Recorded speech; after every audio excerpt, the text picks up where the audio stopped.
المتقين والصلاة والسلام على أشرف الأنبياء والمرسلين أما بعد فأعوذ بالله من الشيطان الرجيم بسم الله الرحمن الرحيم اللهم صل على سيدنا ومولانا محمد النبي الأمي وعلى آله وصحبه وبارك وسلم۔ اللہ رب العالمین سورہ یونس آیت نمبر 99 کے اندر ارشاد فرما رہا ہے وَلَوْ شَاءَ رَبُّكَ لَآمَنَ مَنْ فِي الْأَرْضِ كُلُّهُمْ جَمِيعًا أَفَأَنْتَ تُكْرِهُ النَّاسَ حَتَّى يَكُونُوا مُؤْمِنِينَ۔ اور اگر تمہارا رب چاہتا تو جتنے لوگ زمین میں ہیں سب کے سب ایمان لے آتے، تو کیا تم لوگوں کو مجبور کرو گے یہاں تک کہ مسلمان ہو جائیں؟ وَلَوْ شَاءَ رَبُّكَ، اور اگر تمہارا رب چاہتا، یعنی ایمان لانا سعادت ازلی پر موقوف ہے۔ ایمان وہی لائیں گے جن کے لیے توفیق الہی شامل حال ہو۔ اس آیت میں سید عالم صلی اللہ علیہ وسلم کو تسلی دی جا رہی ہے کہ آپ چاہتے ہیں کہ سب ایمان لے آئیں اور راہ راست اختیار کریں، لیکن آپ کی خواہش و کوشش کے باوجود بھی جو لوگ ایمان سے محروم رہ جاتے ہیں ان کا آپ کو غم ہوتا ہے، تو اس کا آپ کو غم نہ ہونا چاہیے، کیونکہ ازل سے جو شقی ہے وہ ایمان نہ لائے گا۔ افانت تکرہ الناس، تو کیا تم لوگوں کو مجبور کرو گے؟ یعنی ہے حبیب مکرم صلی اللہ علیہ وسلم، آپ کو یہ روا نہیں کہ لوگوں کو ایمان قبول کرنے پر مجبور کریں، کیونکہ ایمان تصدیق اور اقرار کا نام ہے، اور کسی پر جبر اور زبردستی کرنے سے تصدیق قلبی حاصل نہیں ہوتی۔ معلوم ہوا کہ کسی کو جبراً مسلمان بنانا درست نہیں۔ اللہ تعالیٰ فرماتا ہے لا اکراہ فی الدین، دین میں کوئی زبردستی نہیں ہے۔ وما کان لنفس ان تؤمن الا باذن اللہ ویجعل الرجس علی الذین لا یعقلون، اور کسی جان کو قدرت نہیں کہ وہ اللہ کے حکم کے بغیر ایمان لے آئے، اور اللہ ان لوگوں پر عذاب ڈالتا ہے جو سمجھتے نہیں۔ وما کان لنفس، اور کسی جان کو قدرت نہیں۔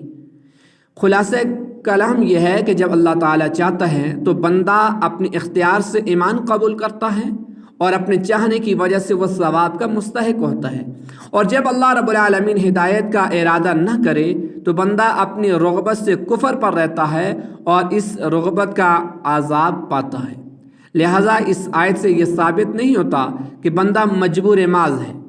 کیونکہ بندے کی رغبت بھی مشیت الہی میں داخل ہے۔ مجبور کرنے کی بات تب ہو جب آدمی کفر پر اس طرح مجبور ہو جیسے رشے میں مبتلا آدمی کے ہاتھ کانپتے ہیں کہ اگرچہ وہ کتنا ہی اسے روکنا چاہے روک نہیں پاتا۔ تو اگر کوئی آدمی کفر پر اس طرح مجبور ہے کہ وہ دل سے ایمان لانا چاہتا ہے مگر اسے قدرت ہی نہیں، وہ ایمان لا ہی نہیں پاتا، اس کا دل تصدیق ہی نہیں کرتا اور اس کی زبان اقرار اسلام کرتی ہی نہیں، پھر تو کہا جائے گا کہ اسے کفر پر مجبور کر دیا گیا۔ لیکن اگر دل میں قبول کرنے کا اختیار موجود ہے لیکن پھر بھی کوئی ایمان قبول نہیں کرتا تو وہ ہرگز مجبور نہیں۔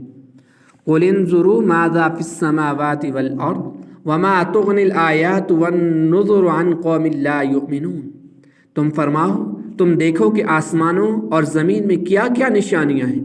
اور نشانیاں اور رسول ان لوگوں کو کوئی فائدہ نہیں دیتی جو ایمان نہیں لاتے۔ قل، تم فرماؤ۔ اس سے پہلی آیت میں اللہ تعالیٰ نے بیان فرمایا کہ اس کی تخلیق اور مشیت کے بغیر ایمان حاصل نہیں ہو سکتا، اور اس آیت میں اللہ تعالیٰ نے زمین و آسمان میں اللہ تعالیٰ کی ذات اور قدرت پر موجود دلائل میں غور و فکر کرنے کا حکم دیا ہے، تاکہ کوئی یہ نہ سمجھے کہ انسان مجبور ماض ہے۔ آیت کا خلاصہ یہ ہے کہ اللہ تعالیٰ نے اپنے حبیب علیہ السلام سے ارشاد فرمایا کہ اے حبیب صلی اللہ علیہ وسلم، آپ ان نشانیاں طلب کرنے والے مشرکین سے فرما دیں کہ تم دل کی آنکھوں سے دیکھو اور غور کرو کہ آسمانوں اور زمین میں توحید باری تعالیٰ کی کیا کیا نشانیاں موجود ہیں۔ اوپر سورج اور چاند ہیں جو کہ دن اور رات کے آنے کی دلیل ہیں، ستارے ہیں جو کہ طلوع اور غروب ہوتے ہیں، اور اللہ تعالیٰ آسمانوں سے بارش نازل فرماتا ہے، زمین میں پہاڑ، دریا، نہریں، درخت، نباتات، یہ سب اللہ رب العالمین کے واحد ہونے اور ان کا خالق ہونے پر، اللہ کی خالق ہونے پر، رازق ہونے پر دلالت کرتی ہیں۔ تو عظمت خداوندی، توحید الہی اور قدرت ربانی سمجھانے کے لیے یہی دلائل کافی ہیں۔ اب اگر ان سب دلائل کے باوجود کوئی ایمان نہیں لاتا تو پھر اس کا ارادہ جہنم میں جانے کے علاوہ اور کیا ہو سکتا ہے؟ فَهَلْ يَنْتَظِرُونَ إِلَّا مِثْلَ أَيَّامِ الَّذِينَ خَلَوْا مِنْ قَبْلِهِمْ قُلْ فَانْتَظِرُوا إِنِّي مَعَكُمْ مِنَ الْمُنْتَظِرِينَ ثُمَّ نُنَجِّي رُسُلَنَا وَالَّذِينَ آمَنُوا كَذَلِكَ حَقًّا عَلَيْنَا نُنْجِي الْمُؤْمِنِينَ۔ تو نے ان لوگوں کے دنوں جیسے دنوں کا انتظار ہے جو ان سے پہلے گزرے ہیں تم فرماؤ تو انتظار کرو، میں بھی تمہارے ساتھ انتظار میں ہوں،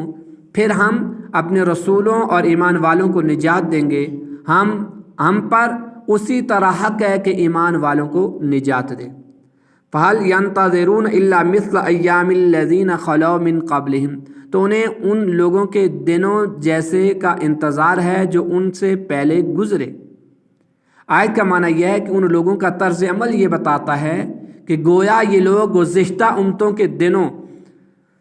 جیسے دنوں کا انتظار کر رہے ہیں۔ مراد یہ کہ گزشتہ انبیاء علیہ السلام اپنے زمانے میں کفار کو ان دنوں کے آنے سے ڈراتے تھے جن میں مختلف قسم کے عذابات نازل ہوں، جبکہ کفار اسے جھٹلاتے اور مذاق اڑاتے ہوئے عذاب نازل ہونے کی جلدی مچاتے تھے۔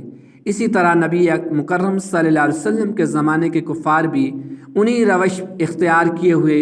لوگوں میں سے ہیں۔ اللہ تعالیٰ نے اپنے حبیب علیہ السلام سے فرمایا، آپ ان سے فرما دیں کہ تم انتظار کرو، میں بھی تمہارے ساتھ انتظار میں ہوں۔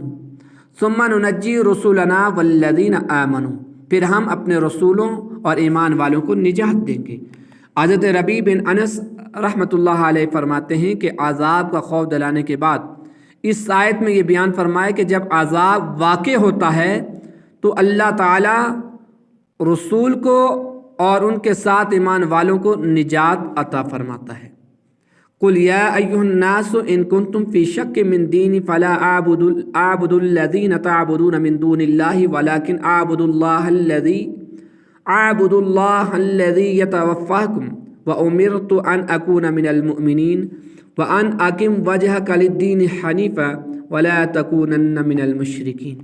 تم فرماؤ، اے لوگو، اگر تم میرے دین کی طرف سے کسی شعبے میں ہو تو